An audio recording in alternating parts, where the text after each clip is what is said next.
کنتم خیر امت اخرجت للناس، تم وہ بہترین امت ہو جسے لوگوں کے لیے برپا کیا گیا ہے.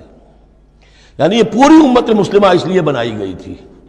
یہ دوسری بات ہے امت مسلمہ بھول جائے، جب بھول جائے تو پھر جو بھی ان میں سے جاگے وہ دوسروں کو جگا کر اس امہ ودن امہ، اس امت کے اندر اندر جماعت، پارٹی ودن پارٹی، امہ ودن امہ بنائیں اور وہ کام کریں جو اوپر ہے. لیکن حقیقت میں تو اس امت مسلمہ کا ایز سچ مجموعی طور پر فرض منصبی یہی ہے. کنتم خیر امت، دیکھیے یہ اس آیت کو رکھیے. اب سورہ بقرہ میں جو آیت تھی وَكَذَلِكَ جَعَلْنَاكُمْ أُمَّةً وَسَطًا لِتَكُونُوا شُهَدَاءَ عَلَى النَّاسِ وَيَكُونَ الرَّسُولُ عَلَيْكُمْ شَهِيدًا. اسی کے ہم وزن یہ آیت ہے سورہ آل عمران کی. کنتم خیر امت اخرجت للناس، تم بہترین امت ہو جسے لوگوں کے لیے نکالا گیا ہے.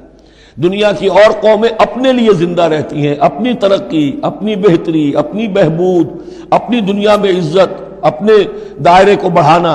لیکن مسلمان کو جینا ہے، ہم تو جیتے ہیں کہ دنیا میں تیرا نام رہے. کہیں ممکن ہے کہ ساقی نہ رہے، جام رہے.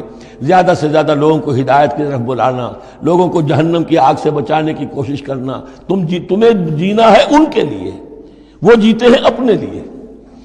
کنتم خیر امت اخرجت للناس، تمہیں نکالا گیا ہے، برپا کیا گیا ہے لوگوں کے لیے. تامرون بالمعروف، تم حکم کرتے ہو نیکی کا. وتنہون عن المنکر، اور تم روکتے ہو بدی سے. وتؤمنون باللہ، اور تم ایمان رکھتے ہو اللہ پر. یہ کیفیت تھی پوری امت مسلمہ کی حضور کے وقت. اور وہ جو پہلے بتایا گیا ہے وہ اس وقت کے لیے ہے جب کہ امت سو گئی ہو، امت بھول گئی ہو اپنے مقصد وجود کو. تو ظاہر بات ہے جن کو ہوش آ جائے وہ لوگوں کو جگائیں اور ایک نئی جمعیت فراہم کریں. وَلَوْ آمَنَ أَهْلُ الْكِتَابِ لَكَانَ خَيْرًا لَهُمْ، اگر یہ اہل کتاب ایمان لے آتے تو یہ ان کے حق میں بہت بہتر تھا. مِنْهُمُ الْمُؤْمِنُونَ، ان میں ہے کچھ لوگ جو ایمان والے ہیں. یعنی ان میں سے مراد وہ بھی ہو سکتے ہیں جو اس وقت تک یہودیوں میں سے یا نصرانیوں میں سے ایمان لا چکے تھے، اور یہ بھی ہو سکتا ہے جن کے اندر پوٹینشلی ایمان تھا اور کچھ عرصے کے بعد کہا جا رہا کہ وہ ایمان لے آئیں گے. وَأَكْثَرُهُمُ الْفَاسِقُونَ، لیکن ان کی اکثریت جو ہے اب وہ فاسقوں اور نافرمانوں پر مشتمل ہے. وہی معاملہ جو امت مسلمہ کا آج ہو چکا ہے. اکثریت کا حال کیا ہے وہ دیکھ لیجیے آپ.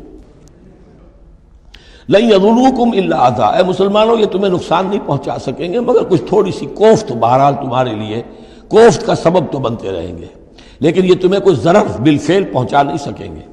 وَإِن يُقَاتِلُوكُمْ يُوَلُّوكُمُ الْأَدْبَارَ، اور اگر یہ کہیں تم سے جنگ کریں گے تو پیٹھ دکھا دیں گے. ان میں جرأت نہیں ہے، ان بزدل ہیں، یہ تمہارا مقابلہ نہیں کر سکیں گے. ثُمَّ لَا يُنصَرُونَ، پھر ان کی مدد نہیں کی جائے گی.